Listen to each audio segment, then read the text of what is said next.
Today is review embargo day for Jurassic World Rebirth. Now we're going to be talking more about that later in the week as the reviews trickle in and we get a better idea of the overall score Rebirth is going to get. Right now on critic scores it's at 60%. But until then we have a brand new Entertainment Weekly article to take a peek at. Maybe the very last bit of info and new screens we'll get before the film hits wide release in 2 days time. And no, I still haven't seen the film. Let's dig into the article, probably the last time we'll ever do this for Jurassic World Rebirth. Tears. We've got a bit of an introductory segment talking about how, usually, these animals must never be called monsters. They're animals.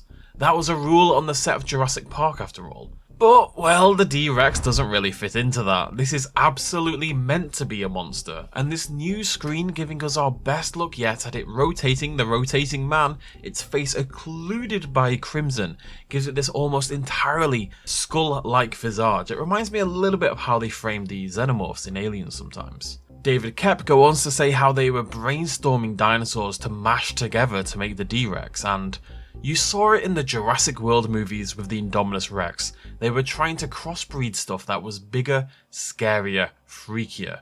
That can't have always gone well. Genetic mutation takes a few tries. Any doubts about whether the D-Rex was an early attempt to create what would eventually become the Indominus Rex should probably be put to rest by now with quotes like this.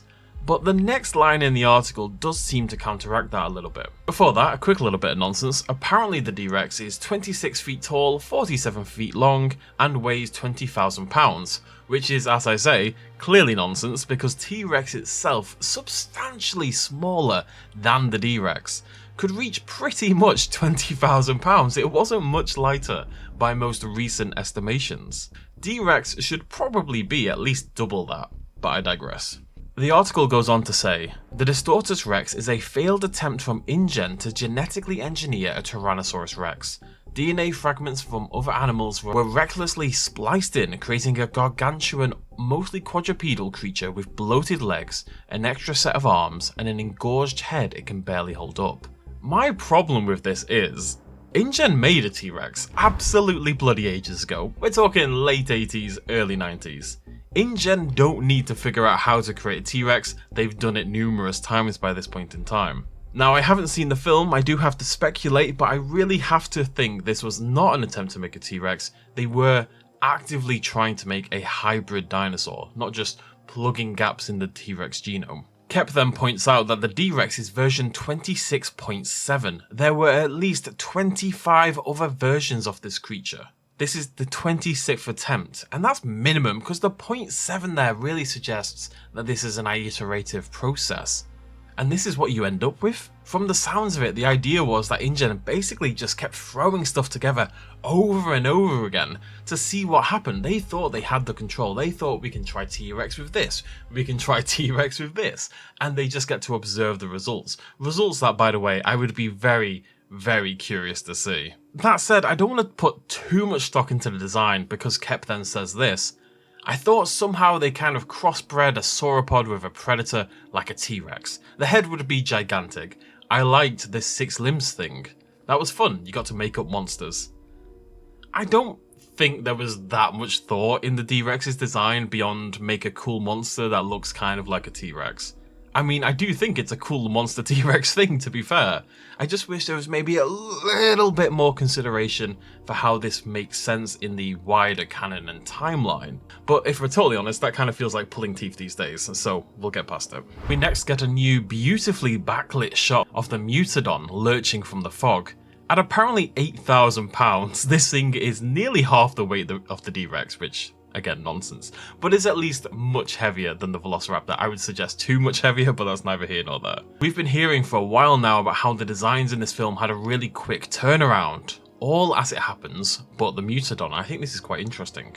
Edwards says the design was a real struggle, and when meeting with Mattel early into production of Rebirth, he didn't have anything to show them for the Mutodon. He goes on to say, the team spent the next 9 months brainstorming before they landed on the idea for a winged raptor. We tried thousands of things, I think, in the end.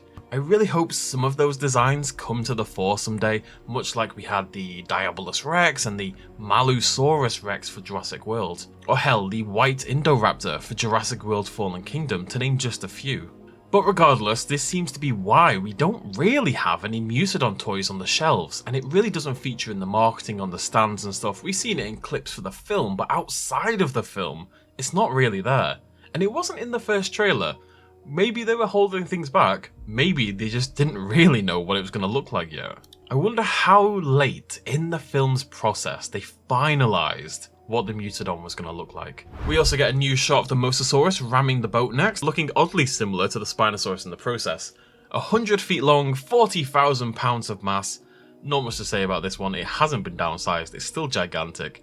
Apparently, Spielberg, who was very involved in this film actually, he was there out on the boat filming the Mosasaur scenes with Edwards, and he had to keep telling Edwards that what he was doing was too much like Jaws, which I have to imagine is a very hard thing to avoid when filming an animal attack on the open ocean. A beautiful shot of the Titanosaurus follows. Now, despite not seeing the film yet, I've heard from several people how the Titanosaur scene may well be the highlight of the entire film. And man, even here in static form, it is absolutely gorgeous. I'm going to basically ignore all the numbers going forward because Edwards calls this thing Brachiosaurus on a massive scale, and that's definitely the feeling it gives looking at it in the film. And then the article says it's 50 feet tall, which is shorter than like most of the largest sauropods. They also say it's 30 tons, which is less than Brachiosaurus. I'm nitpicking really, but the numbers are just the nonsense across the board. We shouldn't take them to heart. We see the Quets again in this shot, which seems basically plucked from the trailer, but we get this lovely detail around the beak and the head of the Quets, really showing off that vibrant blue coloration. And then we get a new shot of Becky Sylvain with a man holding a Spinosaurus head. Now, I don't know what this Spino head would be for, really. It's too small to be used as like one of those CGI stand-ins, you would think. But it looks cool. And I love being able to see all the smaller details painted onto the skin. The coloration here is actually a little reminiscent of the original Jurassic Park Velociraptors in some ways. We also get a really nice close-up look at this interesting osteoderm detail along that ridged neckline. This is a very, very well-detailed little puppet thing. Our final new inverted commas shot is of Dolores popping out of the backpack as she so often does. This is the only animal in the film to have a dedicated animatronic as far as I'm aware, with several of them created to probably aid in realistic movement within the backpack, but I would suggest maybe also to just help the crew and Isabella's actor in particular to kind of bond with the little critter, which is probably very important for an animal like this. The reviews continue to trickle in, and we'll do a full critic and audience roundup later this week. Hell, there's been 5 more since I started recording this video. But I think it's likely to probably settle around the 55% mark if I had to guess with the critics, and substantially higher with the audience based on what I've been hearing. Perhaps 85% or so would be my guess for the audience. That might not sound wholly positive, but it's worth noting that Dominion got 29% from critics, so this would already be a substantial jump up. Now, Dominion did okay with audiences. Fallen Kingdom only got 48% from audiences, and is anyone else surprised that that's not the other way around? The discourse around the films definitely gives me the impression that Fallen Kingdom is more liked than Dominion, but I imagine that's more a Jurassic fan thing than a general public thing. Who knows? Anyway, we'll talk much more about all this soon. I want all the numbers to kind of come in and we'll get a better idea. I also want to see some box office numbers. I want to kind of dig into all of that at some point, either late this week or early next week, and then we can talk about the potential for a sequel depending on how Rebirth seems to be performing. And of course, on Wednesday, I'll have my own review of the film. I finally get to go and bloody see it. I'm seeing it early on Wednesday, so you should get my review Wednesday evening. And then, of course, I'm sure there will be some things to talk about in the aftermath, things that happen in the film to speculate on and talk about.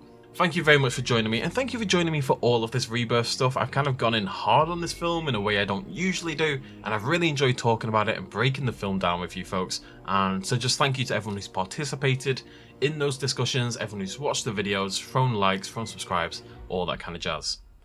Hopefully you'll come back for the next film. Hopefully there is a next film. Thanks for joining me. Cheers much as always. Bye bye.